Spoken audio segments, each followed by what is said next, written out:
बात है, उसको अगर कोई आदमी डरा धमका कर किसी इन्वेस्टिगेशन को, किसी जांच को और यहाँ उसको न्याय लेने के लिए प्रभावित करने की कोशिश करता है तो इस देश के लिए शर्मसार करने वाली बात है।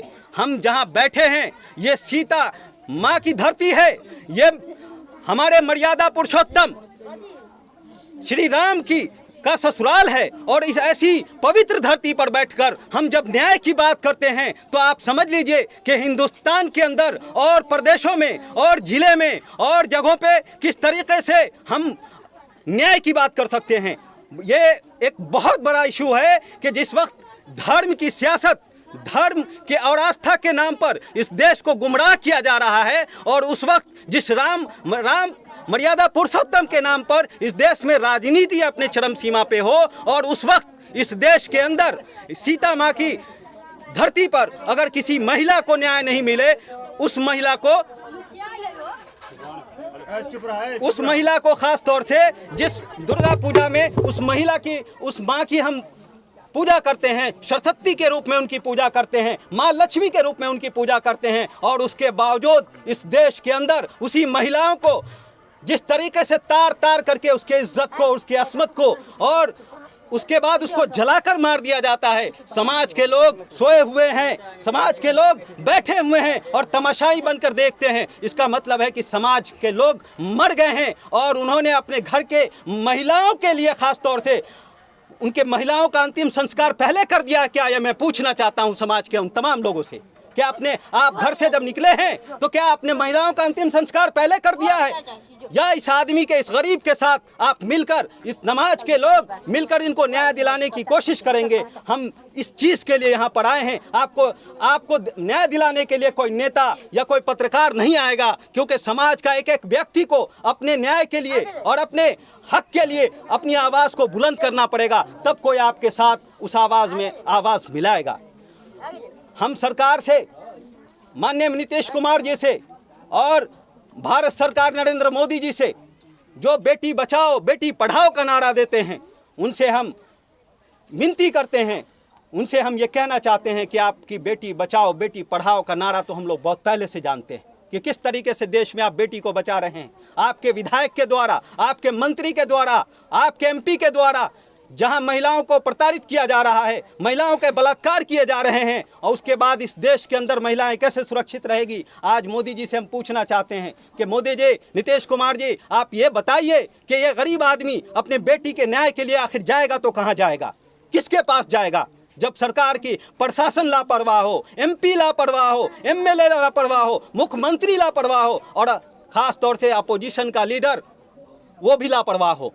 इस बिहार सरकार के मंत्री और यहाँ बड़े बड़े लोग यहाँ से गुजरे हैं। आज से कुछ दिन पहले तक यहाँ के एमपी भी थे, मंत्री भी थे इस इलाके से, लेकिन आज एमएलए, यहाँ के एमएलए भी यहाँ इस सुशासन की सरकार के हैं, उसके बावजूद इनको न्याय नहीं मिल रहा है। तो हम बिहार सरकार से विनती करते हैं कि जल्द से जल्द इनके परिजन को नौकरी दी जाए और इनके परिजन को नौकरी दी जाए और इनको 20 लाख का मुआवजा दिया जाए और इनकी सिक्योरिटी, इनको जो धमकियां मिल रही हैं उसके लिए बिहार सरकार क्या करना चाहती है, हम लोग चाहते हैं कि वो भी बताए। हम चाहते हैं कि इनकी लड़ाई को हम लोग चरणबद्ध तरीके से लड़ेंगे।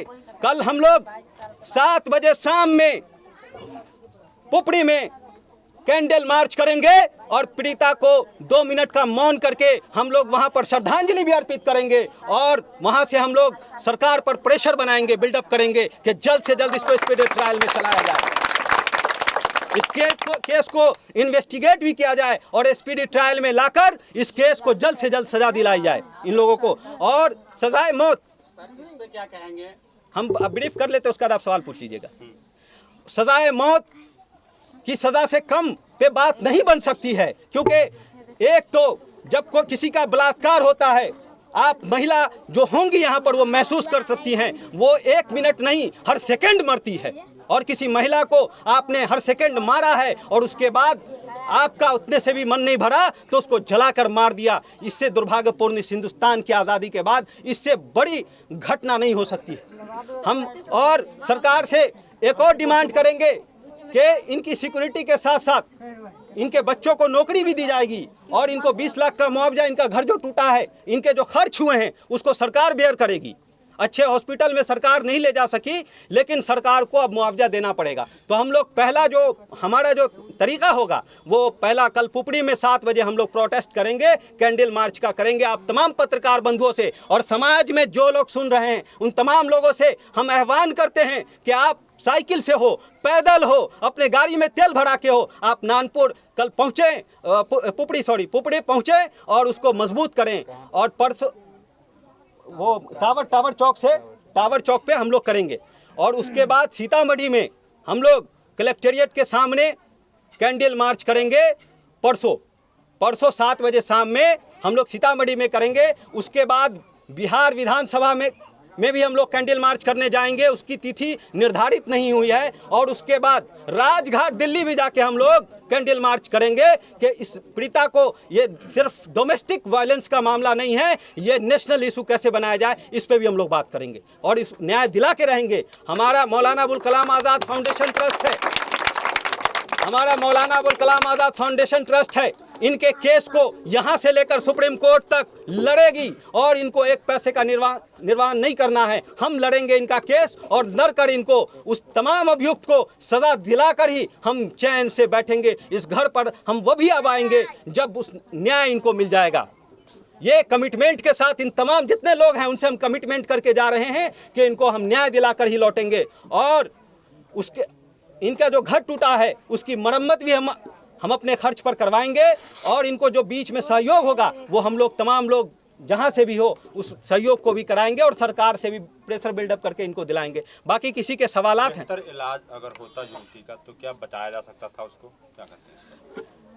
आज़ादी के बाद दुर्भाग्यपूर्ण बात है, जब तक इस बिहार में कांग्रेस की सरकार थी वब तक हॉस्पिटल बना।